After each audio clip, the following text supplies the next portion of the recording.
We are broadcasting live from Capital One Arena ahead of Mystics Sky tonight, which you can hear right here on the Team 980. And Anthony, we can skip the fancy imaging. Not my beat. Today is someone whose beat it is to call the action, and you'll hear her and Chrissy Winterscott tonight. Meghan McPeak with me here on set. Hey, friend. Hey, friend. How you doing? I'm good. I'm excited to be here. I'm excited that we finally get back to some actual basketball tonight. What a week it's been. You mean we haven't been talking basketball all week? I mean, I try, and then it's like, oh, another terrible thing happened. But we're going to skip all that. We're going to get to the actual basketball, which obviously it has not been the start of the season that the Mystics were hoping for. On media day, talking to players and coaches, everyone knows, like, this is the start of a rebuild. This is a long process. Then you have Slim get hurt. Shakira is obviously working back from the injury. For the Mystics to kind of get where they are capable of, because they have been so competitive in these games, right, to finish it off, what's the final step, do you think, that when Eric is talking about it, when the players talk about it, when you and Christy are watching it, to just get that last little bit across the finish line? I think it's just putting it together for a full 40 minutes. Like, that's where you start to see a little bit of complacency. Is they'll have a great first quarter and a great fourth quarter, but it's the second and third quarter that sometimes they stumble with, or they'll have a great start to a quarter and then, kind of stumble to finish it. So I think it's just putting together that full 40-minute game and start to finish and competing at the highest level for the 40 minutes. And you look at what they've been able to do. You take away the Seattle game, and you take away the most recent Liberty game because it was a bigger differential in the final score than what we had seen in the opener. And obviously no Slim and no Shakira in that game as well. Shakira was in that game, excuse me. But then you look at this Connecticut game most recently. If you take away those three games, you're looking at games where the Mystics are in a 1 or 2 possession game down the stretch. They've been in the most clutch moment games all season. So it's like you're right there, and as a former competitor, as a fan of basketball, watching it happen, it's just like, how do you get that to get over the hump? What do you need to get over the hump? And quite frankly, you're also then looking at a situation where you take away Slim and you take away Shakira, a lot of the scoring load and the defensive load then falls on the shoulders, of Ariel Atkins. And you don't have that ability to kind of have that outlet, that release valve that you could have with a Slim, you could have with a Shakira. So you put all that all that pressure on her shoulders. And don't get me wrong, she can do it. Right. But to try and do it night after night, eventually you get tired. You do get tired. These are professional athletes, yes. But there is fatigue. You're an athlete from a fitness standpoint. Yeah. And there is fatigue. It can happen. So I think you're also running into that, too, because they're playing such heavy minutes. I think the other thing, too, and I've been talking to people around the Wizards about this with, like, Kyle, for instance, right? Because Kyle, after the season, was like, oh, I don't feel like I was fit enough to be a star player. Like, I was fit for an NBA player, but I didn't realize the extra load it takes to be that star. And actually, now that I think of it, I talked to A about this in our interview at Media Day, is the decision-making fatigue late in games. And I think that's something with this team without Slim specifically. And, like, obviously they run some offense through Shakira, but those late-game situations as a guard where you have to make the decision. Like, if Shakira gets the ball, it's because we want Shakira to score the basketball. Right. At that point, she's getting it down the block. But for Ariel to just be like, I guess I got to make all the decisions, to hit the percentage, the batting average you need to on those decisions correctly is really hard. And this is the first time she's ever done it. And I think that's part of the challenge for her and, this growth for the Mystics over the next couple of years is, okay, this is the year where we figure out just how, from an evaluation standpoint, Mike's trying to figure out how good is Ariel in that role. And Ariel is probably, as we're only 9 games into the season, figuring out how good am I in this role to make that many decisions. It's hard. Yes. And the crazy thing about this is, like, let's not hit the panic button. It's been 9 games. That's the other thing you have to remember and remind yourself as you're watching is, like, it's only been 9 games. Yes, it's only a 40-game season. It seems like a short season because you've got 40 games. It's, truncated with the All-Star and Olympic break. So, like, that first part of the season is a sprint to game 25, game 26, depending on your schedule. And then after the Olympic break, there's that 15, 16-game sprint, depending on what your schedule looks like. So as much as you want to say, well, like, let's panic, like, you also don't want to panic from a standpoint of you need to be calm and relax in the moment within the team to be able to ride the ship and ride the storm. Because if you start to panic, then anything can happen. Another injury could happen. You could then start to not execute properly, and that's an area too where you look at every game they continue to execute and increase the way that they execute, how they execute, the efficiency with which they execute. I go back to that Connecticut game again too, Craig, and I look at the shot selection. A lot of the shots that they had in that game, fantastic looks, great looks, the best looks that you want to try and get. The difference, they just were not falling. And sometimes it can be that simple in a loss of, we were getting great looks. We got open threes. We got open layups. We got, open mid-range opportunities. We got the rotation defensively that we wanted to get them in. The shot was there. It just didn't fall. And sometimes that's the way the basketball bounces. And I think, unfortunately, it's how it's been going right now for the Mystics. But it's not like they can't figure it out and they can't right the ship and get back on track. It's only game 9. Like, that's the wild thing about it. It's a blessing and a curse because it's only game 9, so let's not hit the panic button. But then again, it's also it's only game 9 of a 40-game season, and we've got to figure it out quickly. For sure. Meghan McPeak is with us, of course, play-by-play voice of the Mystics here on your new radio home for the Mystics, the Team 980. It's something that we've talked about, I think, nationally a lot. Actually, the more salient conversation with Indiana when we talk about Clark struggles and that team struggles. It's well, yeah, they played 11 games, this incredibly compressed thing. The Mystics are right behind them. Yeah, and I don't think it's coincidence. The Fever, the Mystics, and the Liberty have played the top 3 most games to start the season. And the Liberty have the benefit of continuity coming off of last season. They're also extremely talented. This is not to say these teams are actually and talented. All healthy. Right. And so, but with those two teams particularly, newer, younger teams trying to be cohesive, if you had, say, the Aces schedule where they've been able to practice is helpful, and that's such a wild concept. I know. So, how has Eric addressed trying to do this on the fly, especially when night to night? For instance, with Shakira, they're kind of evaluating certain things as they go with her and the maintenance plan for her hip. You might not exactly know who you're going to have beyond the natural. You never know because it's basketball and people get hurt. Right. I think you look at kind of what they're trying to do. They're making the most of what they can with the schedule that's been given to them. They can't control it. That's one of the things outside of what the other team is going to do. Yeah, you can have a scouting report. You can prepare for it all you want. There's 3 things in basketball you can't prepare for and you can't control. What the opponent is going to actually do, what the officials are going to call, and injuries. We've been talking a lot about the officials on this show the last couple of days. And I won't get you in trouble, that's the only time I'll mention it. Yeah, you just never know. Of all people, I'm the one that can get in trouble and not get fined for it. But you look at those 3 components, and the schedule is another area where you can't control that. And this is the hand you've been dealt, and you figure it out as you go. And what they've been trying to do is practice when you can, whether it's at home or on the road, and as well to utilize the time you have at shoot-around, whether that's making sure you're getting your treatment, you're getting in your lifts and that type of thing, and then going over what, the scouting report is. Watching a lot of film. They're all film buffs and making sure they're watching film, not just on what the opponent is doing as a group, but as well to individually what their defensive matchup could be and what have you. So trying to take advantage of all the things you would naturally do to prepare for an opponent and a game, they're doing it all the time without the ability to actually have a full true practice. Monday was the first time they had been able to actually hold a real practice in probably 2 weeks, I would think. And obviously you play Tuesday, you play today, and you play tomorrow. So yesterday was also get back after playing on Tuesday. You get back late, depending on, when you land, whether it's midnight, 1, 2 o'clock in the morning, depending on, weather and flying and all that jazz. And then you've got to prepare immediately, not just for one, but you've got to prepare for 2 teams because you're on a back-to-back, and you can only do so much in a shoot-around the day of the game tomorrow against Indiana.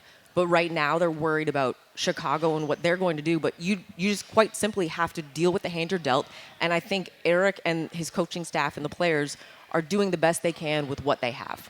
I have been very impressed with Shakira. Obviously, the injury has meant she's missed some games, so she continues to manage that coming back, and that's smart because Shakira Austin is the ultimate long-term investment for the Washington Mystics right now as an organization. But are you at all surprised at like the pop she has, the athleticism she has coming off the injury that she did this quickly in the season? In all honesty, from a standpoint of someone who dealt with an Achilles and calf rupture in retirement, washed up as an athlete, I am very impressed with how quickly she was able to help. To be young. Right? I know, right? Dealing with it in retirement is one thing. When you're 23 years old, she's fine. It's she's a whole fine. different thing. But, I mean, you look at how she has recovered from it and continue, because, yes, she recovered to the point where she was healthy enough and the doctors cleared her and she felt good to play. But you're also then still seeing the recovery as it continues on, because it's not just like, oh, I'm recovered, I can play, I was cleared. It's going to continue. That recovery is going to continue, which is why you see them manage her minutes from a game-to-game standpoint as well too. But I was thoroughly and very happily impressed with how quickly she was able to deal with the injury, have the surgery, rehab, get ready, and put herself in a position to be back on the floor for opening night for the Washington Mystics. And not just do that, but as well to be impactful. Because that's the other thing. You can be healthy and be ready, but are you also making sure that you're impactful, that you're having that pop that you had, prior to the injury, that you're impacting the game the way you want to impact the game, the way the team needs you to impact the game as well too. And I think you look at it from a defensive standpoint especially, and the way that she has been such a rim protector for this organization since she was drafted. You saw that kind of on opening night against the New York Liberty, and how it looked like Shakira was Shakira again, and almost like she had kind of an extra pep in her step. I think last year with the injury, she was on course, as Christy and I talk about all the time, for potentially getting most improved player of the league. And then the injury happened. So I think she also partially wants to prove that, like, I can get back to who I was and even be more impactful for my team. Last thing, just kind of generally I want to talk about, then we'll get quickly into the game tonight against the Sky in that matchup. But Julie Van Loo has been kind of this revelation where it's like, oh, wow, she's playing a lot more. I hope she's ready for it. Oh, dang, like this, she can ball, which she's what, a 31-year-old rookie? Yep. Right, have the age right? 31-year-old rookies don't come into a league and be good, because if you were supposed to be this good, you would have been in the league a long time ago, unless you're Julie Van Loo. Right. What's it like? Was there a moment maybe in a practice or early in a game where you're like, oh, look at what we got here? I would say probably like first day or so of training camp. And I immediately noticed the chemistry that her and Maisha Hines-Allen had. Obviously, they played together in the WNBA offseason in Turkey, and that was kind of their 1-2 punch. A very successful season for the two of them and their team as well, too. So when I started to see that chemistry right off the bat, I was like, oh, this is going to be fun. Yeah. And then she makes passes that I go back to, like, it's the European. You can tell she's a European-style basketball player, but the way she specifically plays reminds me of a Manu Ginobili, Tony Parker, the way they stuck to the way they wanted to play and how they could be impactful in how they play the game of basketball. She's not trying to be slim. She's not trying to be Chelsea Gray. She's not trying to be Skylar Diggins-Smith. She's being Julie Van Loo. And I think that is how she has been able to seamlessly kind of transition into the starting role in place of Slim right now, and not have a huge drop off in like deer in the headlights kind of situation, because that could have easily happened. You're a rookie in the league, you're trying to figure out the style of the WNBA, you're adjusting to new rules and how officials call the game as well too. And you're also adjusting to teammates and new teammates, and making sure you're understanding the verbiage and the terminology. So all of these things are getting fired at her, but that also allows you to see how intelligent she is as a basketball player, and why being a 31-year-old rookie is to her benefit, because she's able to pick things up so quickly and execute exactly what she wants to do. But the way she plays is so perfect for her. And you can tell that she can catch people on their heels, because she's sneaky quick, but she plays within her own methodical speed of like, she can speed you up, but you don't realize you're getting sped up until, she's doing that one hand, serve you at the cup kind of silver platter finish. Or, she had in the game against Connecticut, she had that Rajon Rondo rock the baby kind of fake pass and then finish, in the paint. So I think it's so great, and it's not surprising because Mike Thibault, who's the GM, loves to find intricate, unique talents that play the game the right way, can play different positions, different styles, within different schematics and what have you. It's another reason why he wanted to get Emma Meesum in here when he did and why they had such great success. And Emma and Julie are also very good friends, playing for the Belgian national team together, and had a lot of conversations once she had told Emma that she was going to be coming over here, 1, to play in the W, but 2, playing for the Mystics. That's cool. That's great insight. Meghan McPeak with us for another few minutes here on The Hoffman Show. We're live at Capital One Arena ahead of Mystics and Sky tonight, and you can hear that game called by Megan and Christy on Monumental Sports Network and the simulcast with us here on the Team 980. Obviously, the headliner for Chicago is Angel. The big reason why this game is here is because of her popularity, but her game has translated to the W in a way that I think has been a pleasant surprise for a lot of folks because, for all the talk of like the physicality and stuff of the conversation of the week and how out of control that's gotten, like Angel was able to physically dominate in college because she is a special athlete. How surprised are you from a basketball sense that she's been able to continue that and specifically rebound at the high level she has so far as a rookie? In all honesty, I would even kind of twofold that in their 3rd overall pick in Camila Cardoso as well, too. Because her game, although it's only, a very early 2-game sample size because of her injury that she suffered very early in training camp, which kind of, stuck her where she was and not being able to play right off the bat, they've both been able to translate because they don't try to play outside of who they are and what they can do to impact the game. Angel Reese and Camila Cardoso are 2 of the best rebounding bigs in college basketball. They were when they played at LSU and South Carolina, respectfully. They're great offensive rebounders as well, too. I go back to Chicago's last game, and the way that Angel crashed the offensive glass was phenomenal. She had more offensive rebounds than defensive rebounds. Like that tells you something. Insane. It's not only like, oh yeah, I want the rebound because I want to get a bucket, but I'm getting another possession for my team as well too. So the way that they played in college, contrast to each other as well. Camilla's very a back to the basket, prototypical old school kind of big, but can stretch the floor just a little bit with, like an 8-foot jump ask shot. Tennessee. All she had to do was do it once. Or, once in a blue moon, hit a 26-foot shot. But then Angel also has the ability to utilize her athleticism, kind of take you off the dribble, get to the hoop, and not necessarily play outside of that 3-point line. She really sticks to, kind of reminds me of, and let me preface it by saying this, I'm not saying they're the exact same player. I'm saying the style reminds me, let me be clear, of the way A'ja Wilson played when she first got into the league, where how she was a very, use my athleticism, use my power, get to the hoop, get contact, and get to the free throw line. Angel kind of reminds me in that sense of the way that she wants to get to the hoop, get to the hoop, get There's to the hoop. There's a fearlessness to that as well. Yes, and a reckless abandonment, if you will, kind of vibe as well, too. So I like that. And then, that's up to Teresa Weatherspoon, head coach of the Sky, and her staff to then work player development-wise on making Angel a more rounded player, because right now that outside jump shot, it's there, but it's not there. Yeah. Like, it was the same thing with A'ja Wilson, as you know. Like, the jump shot was there when she was in college. She would take it. She could hit it. But it's the efficiency and the consistency with which it falls that needs to be worked on. And, it's going to be very exciting for not just women's basketball fans, but hoop heads, period. Because basketball is basketball, game recognizes game. For to sure. watch this rookie class, I would say even the last 2 rookie classes, and the future of women's basketball. I would say the next 2, too. Meshing and gelling with the vets that are in the W right now.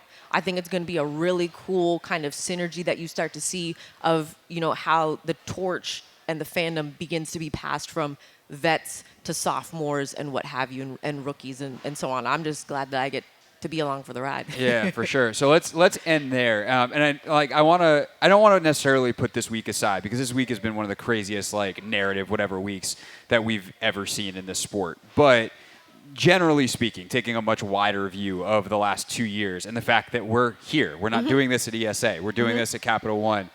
Tomorrow night, obviously, already sold out with Clark and the Fever coming to town. Like, you've been in this sport as a player, as a broadcaster. Like, what does this mean to you? I have the radio deal today. It's just the growth of it all to be here, this moment, from your very good courtside seat. What's this mean to you? I think it's wild and awesome that I get to be a part of this. Like, I look back and think of like Little Meg and what she couldn't get to, and that was WNBA games. The closest teams to where I grew up was the Detroit Chalk, which was like a 4.5-hour drive, or the New York Liberty, which was like an 8-9 hour drive. Yeah. So I'm thinking of little girls who have the ability to get here, get to games, see these women. And if you can't get to a W game, getting to college women's basketball games, seeing themselves in these women. You mentioned, obviously, the radio partnership today that was announced with 980. Now games will be simulcast on the radio. Anybody who's going to listen, I'm going to do my best to go back to my radio roots and kind of describe things a little bit more intricate than I normally would with it just being on television. But as well, too, I say that and I remember, well, not everybody can watch the television. Some people might have the game on just to hear it. So now I get to go back to my radio roots and utilize that training and that experience. I also think of the fact of Monumental Sports Network looking last year and making the decision to do something different and take a step forward in promoting these games and doing the first pre and post game show for a team, and still the only one that does it for the consistency of the entire season and schedule. Some teams are starting to implement it here and there, but not for every game. I look at the fact that they just announced a partnership with Robinhood, who wanted to be a sponsor on the jerseys. That's a huge thing. Yeah. You're starting to see more eyeballs on the game, which wasn't there when I played, wasn't there for the people who put us in this position. You go back to the inception, 1997, they didn't have the ability to have what these women have. And it's because of those women, those players, the Cheryl Swoops, the Tina Thompsons, Kim Perot's, them that set the tone. Teresa Weatherspoon, who played and is now giving back. Christy Sides, who was an assistant coach and has helped develop people. Like, it's because of them that have pushed the game to where it is. They walked so these players could run. And to think of the eyeballs that are now also on it, it's investment. It's, making sure you're putting your money where your mouth is. Don't just talk about the game. Don't just talk about what's going on. Come to a game. Get to a game. Bring a friend. Bring a neighbor. Bring a young girl who might want to aspire to be these women.